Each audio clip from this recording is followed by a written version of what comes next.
Okay, so this flower is actually 4 years old. And before I kind of tell the story behind it, I want to tell you guys two things that are really important about my grandfather.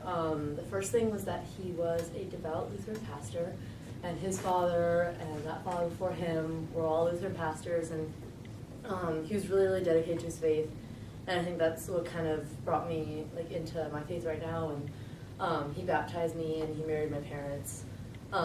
So that was very special about him. And then the second thing was that throughout his whole life, he played the clarinet very religiously. And actually, him and my grandmother met because they were first and second chair clarinet. Actually, my grandmother was first chair and he was second chair clarinet in their high school band.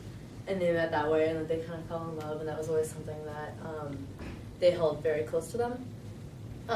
So 4 years ago, my grandfather got very, very sick.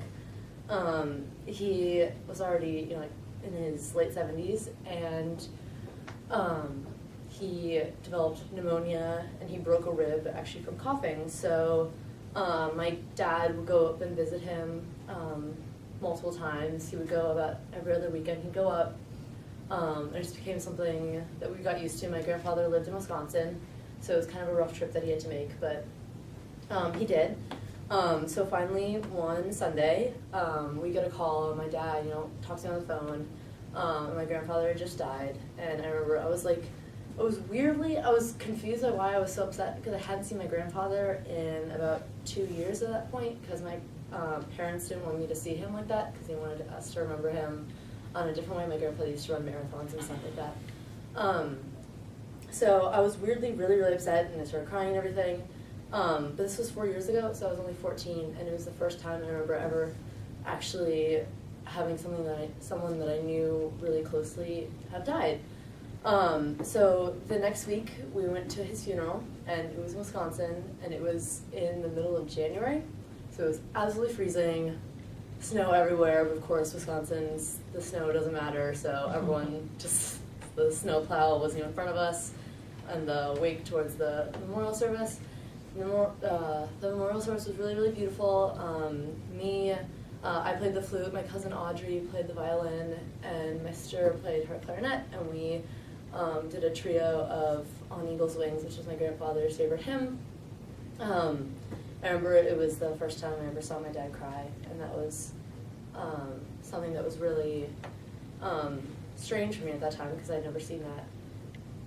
So we finally go out to the burial site, and it's just pouring snow, and we're in the middle, on the top of this hill, this little graveyard in this tiny town in Wisconsin.